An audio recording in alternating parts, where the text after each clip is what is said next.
हम लोग चाहते हैं जो अभी भी 30 लाख पद खाली हैं भर्तियों के लिए, जॉब के लिए, वो भरने चाहिए और उसके लिए फॉर्म निकलने चाहिए। पेपर्स लीक हो जाते हैं, वो नहीं होने चाहिए। इस बारे में सरकार को ध्यान देना चाहिए। नेट का पेपर जब मैं देने गया तो आधे घंटे पेपर लेट हो रहा है, सर्वर से बताई जा रही है फॉल्ट। तो इतनी मतलब बेसिक सी जो आयोग इतने बड़े बड़े जो हम लोगों से पैसे लेते हैं और पेपर कंडक्ट कराते हैं, तो इस तरह से कैसे सब चीज़ें होती हैं, इसको मैनेज क्यों नहीं कर पाते? अभी तो फिलहाल एजुकेशन से रिलेटेड जैसे कि पेपर लीक हुआ था, उससे रिलेटेड पेपर लीक होता क्यों है? गवर्नमेंट पेपर भी होगा, वो भी मतलब अगर राशन मिल रहा है तो वो भी नहीं छोड़ता है। और इन सब चीज़ों से बहुत ज़्यादा मतलब लोग इन्फ्लुएंस होते हैं अपना वोट वगैरह डालने के लिए।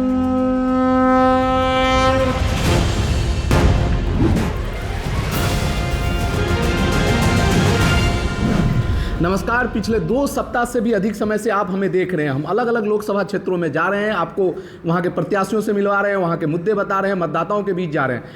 अब हमारी जो चुनावी यात्रा है, हिंदुस्तान की चुनावी यात्रा 24 का चौधरी कौन पहुँच चुका है कानपुर के क्लासरूम में। ये क्लासरूम है मास कॉम के बच्चों का, पत्रकारिता के बच्चों का।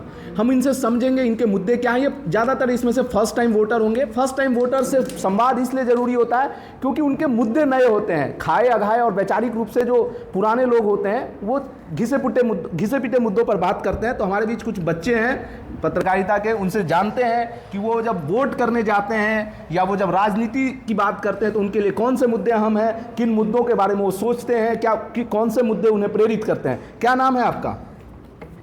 बैठ गई कीजिए बात, कोई बात नहीं। क्या नाम है आपका? नाम उज्जवल शर्मा है। हाँ उज्जवल, मैं BAJMC 3rd ईयर का छात्र हूँ। वोटर कार्ड बन गया आपका?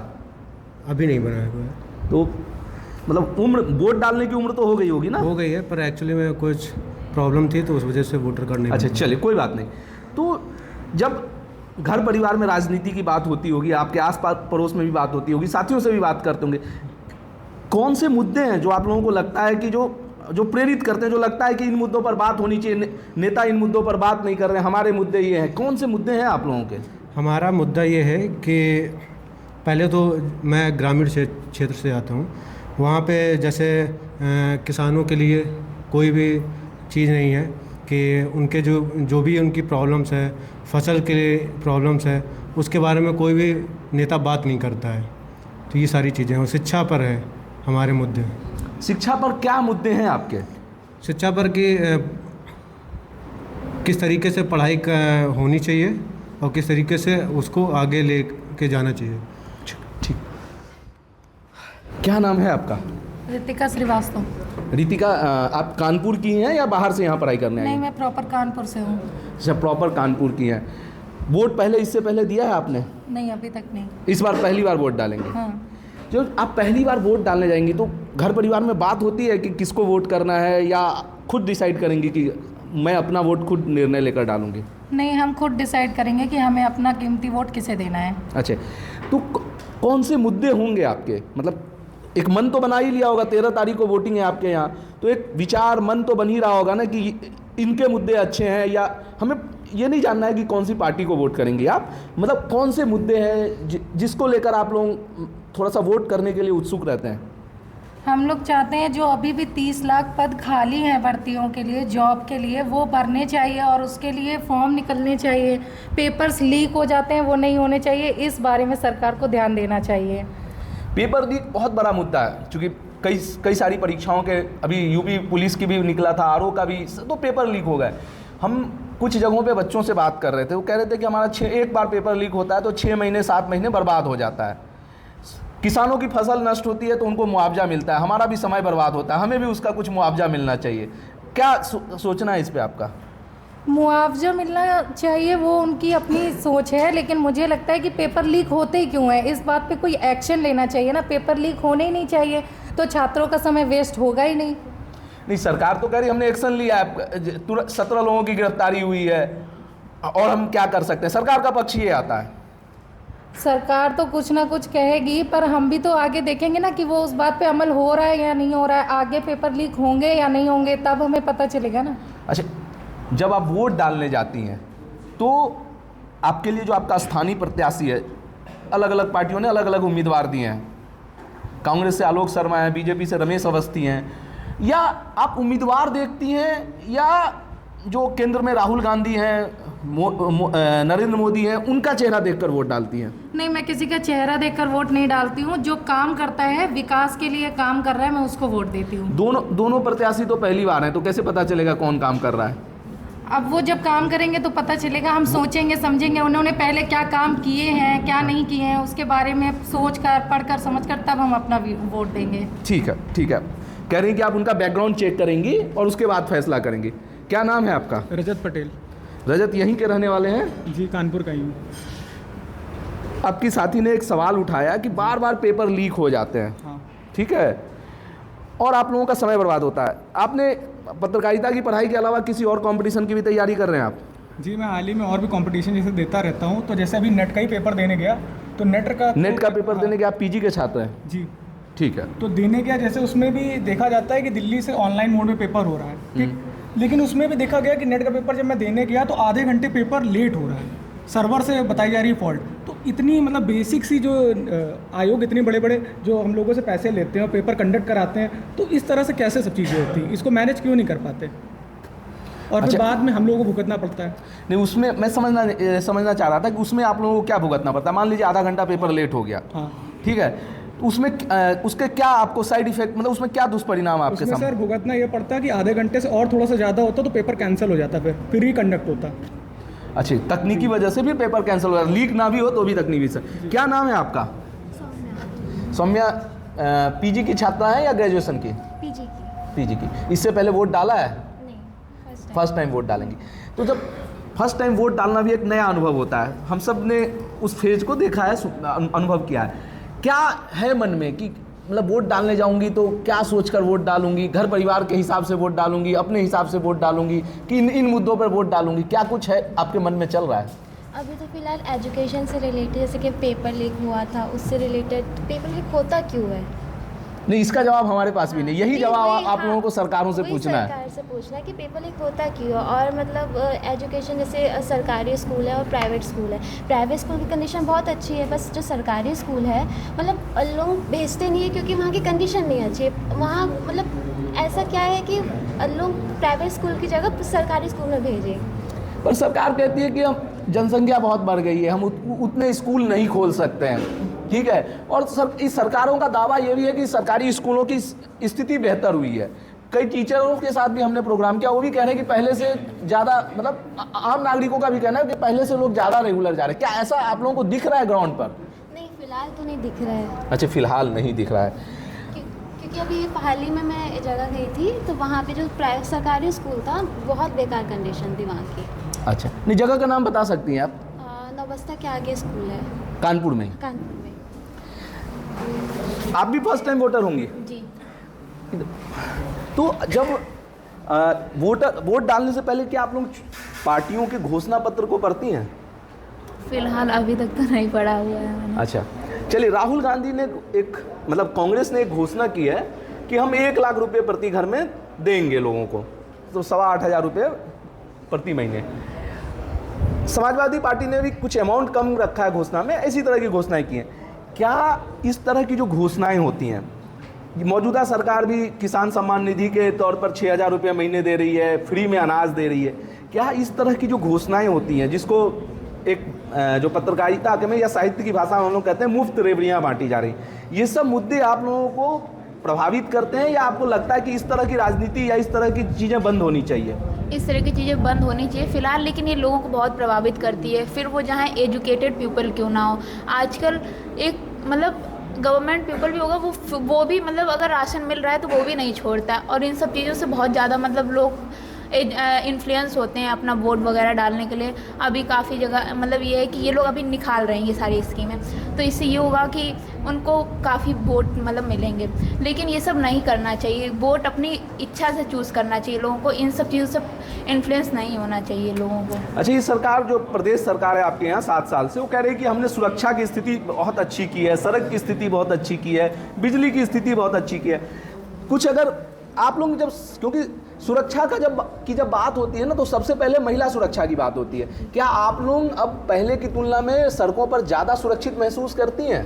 जी, मुझे भी इस सरकार में मतलब यही सबसे अच्छा काम लगा है कि इसमें सेफ्टी ज़्यादा हुई है। इसमें मतलब लड़कियों के लिए काफ़ी अच्छे काम भी हुए हैं, बट मैं किसी का फेवर नहीं कर रही हूँ क्योंकि मुझे नहीं, जब वोट आप डालती हैं ना तो कुछ फेवर सोच कर ही वोट डालती हैं, तो इसलिए उसमें कोई बुराई नहीं है। यहाँ पे लेकिन ये नहीं होता किसी पार्टी का फेवर नहीं कर रही हूँ, बट हाँ सेफ्टी हुई है, लड़कियों के लिए काफ़ी अच्छे स्टेप लिए गए हैं। और मुझे मतलब बस यही है कि इस गवर्नमेंट में सेफ्टी का अच्छा काम हुआ है। सेफ्टी का अच्छा काम है। और कुछ आपको लग रहा है कि जो सरकार को करना चाहिए था, सरकार नहीं कर पाई? कुछ प्रायोरिटीज़ होती, तय होती प्राथमिकताएं?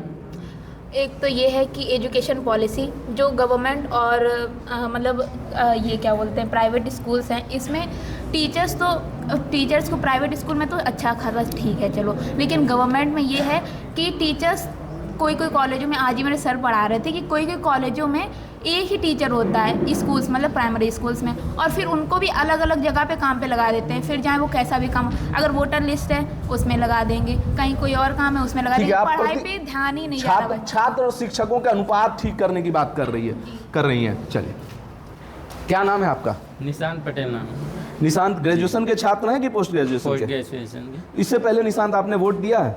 नहीं, फर्स्ट टाइम है मेरा इस बार। वोटर कार्ड बन गया आपका? चलिए, अच्छी बात है। निशांत, 13 मई को आप वोट डालने जाएंगे जी। क्या मुद्दे होंगे आपके?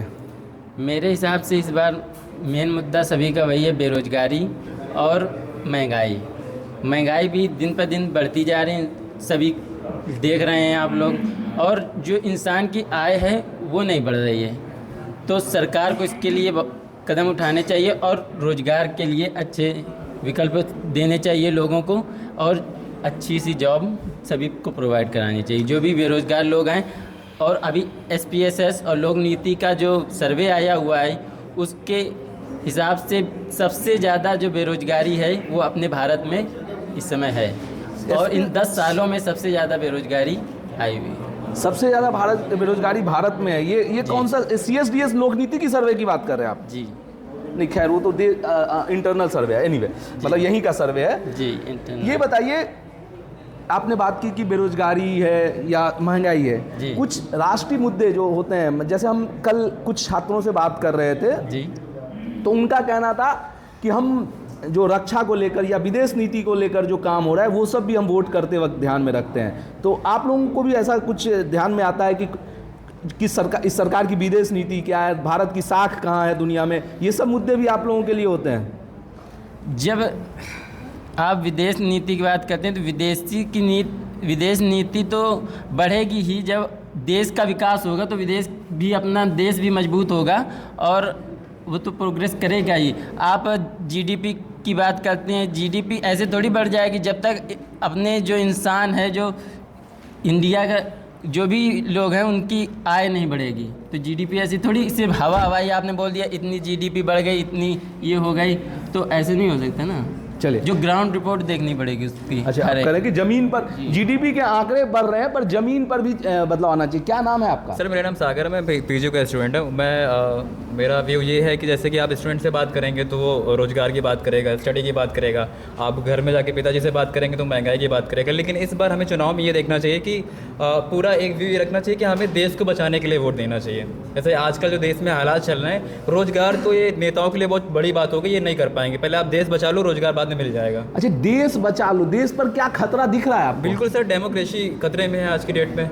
किसी को भी कोई भी नेता उठा के जेल में डाल दिया जाता है, कुछ भी हो जाता है, कुछ भी हो रहा है आजकल। तो पहले हमें रोज़गार तो बहुत बड़ा विषय है, देश को बचाने के लिए वोट देना चाहिए। अभी मैं एक वीडियो देख रहा था परसों, तो नरेंद्र मोदी अपनी रैली में ये बोल रहे थे कि सनातन धर्म खतरे में, ये सनातन धर्म को ख़त्म कर देंगे। धर्म कभी खतरे में नहीं था। अब की बार जो वोट कुछ लोग देंगे, कुछ लोग धर्म को बचाने के लिए देंगे, कुछ लोग देश को बचाने के लिए देंगे। तो धर्म कभी खतरे में नहीं था, आप देश को बचाने के लिए वोट करें। सनातन धर्म खतरे में, ये वीडियो कहाँ कहा है प्रधानमंत्री ने? नहीं, मैंने देखा था।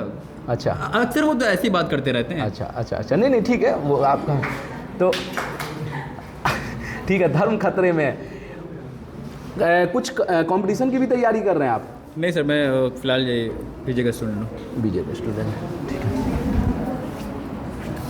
क्या नाम है आपका? प्रिया गुप्ता। प्रिया, कुछ अपने साथियों की बातें सुनी आपने, आपकी महिला साथी मतलब जो एक दोस्त हैं उन्होंने कहा कि सुरक्षा को लेकर जब वो सड़कों पे चलती हैं तो पहले से ज़्यादा सुरक्षित महसूस करती हैं। क्या आपका क्या अनुभव है? सर मेरा ये है कि पहले से सुरक्षा के लिए तो सरकार ने किया ये, पर ये जो दंगे और ये सब होते थे ये भी अब कम हुए हैं। तो सरकारी आंकड़ा है, सरकार दावा करती है कि 2017 के बाद से दंगे कम हुए हैं उत्तर प्रदेश में। तो मतलब आप कह रहे हैं कि दंगे बढ़े हैं, सरकार कह रही है कि दंगे कम। हमने कहा है दंगे कम हुए हैं। अच्छा, तो आप कह रहे हैं कि दंगे कम हुए हैं, ठीक है। जब आप लोग पढ़ती हैं तो एक आप लोगों की आपस में भी बात होती होगी, तो किन मुद्दों पर बात होती है नेताओं को लेकर? सर पहले तो मेरा ये है कि एजुकेशन पे ज़्यादा फोकस करें, और फिर ये कि जैसे स्कॉलरशिप वगैरह नहीं आती, अगर बच्चे आगे पढ़ना चाहते हैं तो उसके लिए भी मुद्दा है कि सबको मतलब पहुँचे हर सब तक स्कॉलरशिप। जिनको ज़रूरत होती है उनके तक तो आती ही नहीं है। अच्छा, जिनको ज़रूरत होती है स्कॉलरशिप किसी को भी मिल रहा है जी। तो मतलब तो उसमें क्या भेदभाव है? आप कह रहे हैं कि जिनको ज़रूरत होती है उनको नहीं मिल रहा है। ये सारी योजनाओं को लेकर लोग आरोप लगाते हैं, पर सरकार के कुछ नियम है और सरकार कहती है हम नियम के हिसाब से देते हैं, लेकिन आपको अगर कोई विसंगति दिख रही तो उसमें क्या गड़बड़ी दिख रही, थोड़ा बताएंगे आप? सर मेरा तो मतलब मेन ये है कि जिनको ज़रूरत है उन तक तो पहुँचती नहीं है। अच्छा चलिए ठीक है, बाकी जनरल होगी। ठीक है। क्या नाम है आपका? सौम्या मिश्रा। सौम्या जी, वो कह रही हैं कि मतलब कई सारे साथियों ने उठाया कि महंगाई बढ़ रही है, बेरोजगारी, नौकरी नहीं मिल रहे हैं, तो कुछ लोगों का कहना है कि सुरक्षित हम ज़्यादा सुरक्षित महसूस कर रहे हैं इस सरकार के आने के बाद से। आप जब वोट डालने जाएंगी तो यही सब मुद्दे आपके भी दिमाग में रहेंगे या कुछ और मुद्दा भी चलता रहेगा? बाकी सब ने तो काफ़ी सारे टॉपिक्स को कवर कर लिया, लेकिन मैं ये बताना मतलब ये अपना पर्सनल ओपिनियन रख रही हूँ कि जो फंडामेंटल राइट्स हैं हमारे कॉन्स्टिट्यूशंस के, उस पर हमारे नेशन को और एम्फसाइज़ करना चाहिए। जैसे कि मैं बात करूँ राइट टू इन्फॉर्मेशन की, राइट टू प्राइवेसी की, so just take an example of the electoral bonds वगैरह की, तो एज़ पर जो रेगुलेशंस जो निकली थी वो एनोनिमस थी, उसका डेटा कहीं पर रिवील नहीं होना था, जो किस कंपनी ने कितना फ़ंड दिया, and after the supreme court give the order all the data was publish. तो मेरा ये मानना है कि जो फंडामेंटल राइट्स हैं उसको रिस्पेक्ट करते हुए, उस पर और एम्फसाइज़ करते हुए चीज़ों को इम्प्लीमेंट किया जाए, जिससे कि जो लॉज एंड कॉन्स्टिट्यूशन को है। आप ये कह रहे हैं कि जिन्होंने इलेक्टोरल बॉन्ड्स के जरिए पॉलिटिकल पार्टियों को फंडिंग की थी उनकी राइट ऑफ प्राइवेसी का उल्लंघन हुआ है सुप्रीम कोर्ट के ऑर्डर से। हमारी राइट टू प्राइवेसी का उल्लंघन हुआ, राइट टू इन्फॉर्मेशन का उल्लंघन हुआ, क्योंकि हमें उसके बारे में मालूम नहीं चला, हमारी ट्रांसपेरेंसी हटी, हमारी फेयरनेस हटी। सो अगर मैं वोट दूंगी तो मेरे सबसे पहला एस्पेक्ट ये होगा कि एजुकेशन जो प्रत्याशी खड़ा है उसका क्या है, उसका क्या पॉलिटिकल वो तो एफिडेविट में सब कुछ देते हैं, संपत्ति का ब्यौरा देते हैं, क्रिमिनल केसेस देते हैं, जिनके खिलाफ क्रिमिनल केसेस है, चुनाव आयोग का की रूलिंग है कि आपको अखबार में भी विज्ञापन देके पॉलिटिकल पार्टीज को बताना है कि आप आपराधिक मामले होने के बाद भी आपने उन्हें उम्मीदवार क्यों बताया। वो तो एफिडेविट में सारी व्यवस्था है जी। तो मुझे नहीं समझ में आया कि इसमें नया क्या चाहती हैं आप? मैं ये चाहती हूँ कि जो रूल्स इम्प्लीमेंट होते हैं सेंट्रल गवर्नमेंट द्वारा उसमें और भी ज़्यादा ट्रांसपेरेंसी आए, जिससे कि चाहे कोई भी सेक्टर हो, रूरल हो, अर्बन हो, लोगों तक वो बात बिना किसी भेदभाव के एकदम क्लियर एंड क्रिस्टल लोगों तक पहुँच पाए। मेरा ये मानना है। राइट टू इन्फॉर्मेशन को आप और अधिक सशक्त होते देखना चाहती हैं। क्या नाम क्या है आपका? मेरा नाम प्राची द्विवेदी है और हम BJMC फर्स्ट ईयर के स्टूडेंट हैं। फर्स्ट ईयर के स्टूडेंट हैं, पहली बार वोट डालेंगी जी। क्या कुछ है दिमाग में वोट को लेकर, नेता को लेकर, क्या कुछ सोचा है आपने? हम एक रूरल एरिया से आते हैं, ग्रामीण तो वहाँ पे हमने किसानों को देखा है, उनकी फसलों को जब सस्ती हो जाती है तो उनको सड़क के किनारे पड़ता हुआ देखा है। सरकारें स्कीम निकालती हैं, बोलती हैं पर महीने इतना पैसा उतना पैसा, लेकिन हमने उन किसानों को देखा है जिन्होंने भरी धूपों में भी खेतों में काम किया है, बारिश में खेतों में काम किया है, भूखे प्यासे खेतों में काम किया है, और लास्ट में जब उनको उन फसलों का प्राइस नहीं मिला और जब उन्होंने बहुत वेट किया, तब हमने उन्हीं फसलों को जिसमें उन्होंने अपना खून पसीना लगा के उसको किया, उसके बाद उन्हीं फसलों को हमने रोड के किनारे पड़ा हुआ भी देखा है। तो आप सोचिए कि क्या अगर सरकार बोलती है कि वो स्कीमें निकालती है किसानों के लिए, तो क्या आप ऐसी फसलें जब रोड के पास पड़ी है तो आप सोच सकते हैं कि जो स्कीमें वो निकाल रही वो किसानों तक पहुंच पा रही है? पर सरकार कह रही है कि हमने MSP 150% के करीब बढ़ा दिया है जी। सरकार आय दुगुने करने के दावे किए थे, पर और MSP को लेकर भी सरकार लगातार MSP बढ़ाती है, हर सीजन में नई MSP की घोषणा होती है। तो अब और सरकार के अपने लिमिटेशंस हैं, उनका कहना है कि सारी फसल नहीं खरीदी जा सकती है, और जो कृषि नीति लाने की घोषणा हुई थी, जिसको बाद में रद्द करना पड़ा काफ़ी विरोध के चलते, तो उसमें सरकार ने कहा था कि लोग अपना डायरेक्ट कॉर्पोरेट से या डायरेक्ट बाजारों में बेच सकेंगे। तो सरकार का कहना है कि हमने तो कोशिश की थी, लोगों ने ही नहीं होने दिया। उनकी जितनी भी स्कीम है, हमें जहाँ तक लगता है कि वो इतनी जागरूकता नहीं पहुँचा पा रही है रूरल एरियाज तक। मतलब वो अगर कुछ कोशिश करते भी हैं तो शायद बीच में या कुछ भी वो एक रुकावट है जो लोगों तक वो चीज़ें नहीं पहुँच पा रही हैं। और आज भी जो फार्मर्स है रूरल एरियाज में वो अनसेटिस्फाइड है, डिसअपॉइंटेड है गवर्नमेंट से। किसान नाराज हैं सरकार से काफ़ी। क्या नाम है आपका? सर आयुष मिश्रा। वोटर हैं आप? नहीं सर, अभी तो नहीं है। अच्छा, नहीं है। फिर भी चलिए, क्या आपके मन में रहता है नेताओं को लेकर, पॉलिटिक्स को लेकर, कि वोट पहली बार वोट डालेंगे तो किन मुद्दों के आधार पर वोट डालेंगे? सर पर्सनल वे पे अगर बात करी जाए तो जो अगर हम लोग को कुछ चीज़ें अगर लगेंगी सही पर्सनल प्रोस्पेक्टिव पे कि हाँ हमारे लिए कुछ अच्छा हो रहा तो डालेंगे। बहरहाल अभी कोई ऐसा दिमाग में नहीं कि वोट डाला जाए अभी। नहीं, पर्सनल लेवल लगेगा तो डालेंगे यार। कुछ तो सोचते होगे ना कि अच्छा, मैं ऐसे ही बता देता हूँ, 3 विकल्प हैं आपके पास, ठीक है। मान लीजिए आप राहुल गांधी एक विकल्प के तौर पे हैं, नरेंद्र मोदी एक विकल्प के तौर पे हैं, और आपके प्रदेश से बात करें तो ये अखिलेश एक विकल्प पे हैं, या केजरीवाल एक विकल्प के तौर पे। आपको क्या इन चारों की पॉलिटिक्स में क्या लगता है कि किसके मुद्दे आपको ज़्यादा अपील करते हैं? सर अगर बात करी जाए तो फिर अगर सही की बात करी जाए तो फिर मोदी साहब की बात सही लगती है ज़्यादा। क्यों सर? एक तो ऐसा उन्होंने क्या कह दिया या कर दिया जो आपको सही लगते हैं? सर इसलिए सही लगता है, पहली बात तो देखिए जो आदमी मतलब कह रहा है कि किसान परेशान है, मानते कि किसान कहीं ना कहीं परेशान है, लेकिन किसान कहीं ना कहीं खुश भी है उनकी स्कीम से, ठीक है। जो बेरोज़गार है, बेरोज़गार हालांकि अब पढ़ाई नहीं होगी तो बेरोज़गारी तो रहेगी। अब आपको कहाँ से कुछ जॉब मिलेगी या कुछ होगा, लेकिन अगर आप एजुकेटेड हैं, अगर आप डिज़र्विंग है, स्किल है, अगर आपके अंदर स्किल है तो आज की तारीख में कोई ऐसा नहीं है जो खाली है, ठीक है। लेकिन अगर बात करिए कि और दूसरी चीज़ उन्होंने मतलब हिंदू को भी एक तरीके से जागरूक किया, जो हिंदू सोया हुआ है अपने उसमें। सोया हुआ था, हाँ ठीक है। चलिए, तो ये पत्रकारिता विभाग के कुछ छात्र थे जिनको आपने सुना। सरकारों को और पार्टियों को इन छात्रों की बातें सुननी चाहिए, क्योंकि ये देश के भविष्य हैं। इनके मुद्दे कुछ विचारों की नवीनता लाते हैं। हम इसी तरह अलग अलग जगहों पे जाते रहेंगे, अलग अलग वर्गों से मिलते रहेंगे और नेताओं से, प्रत्याशियों से भी आपको मिलवाते रहेंगे। आप हमारे साथ बने रहिए। लाइव हिंदुस्तान की चुनावी यात्रा 24 का चौधरी कौन।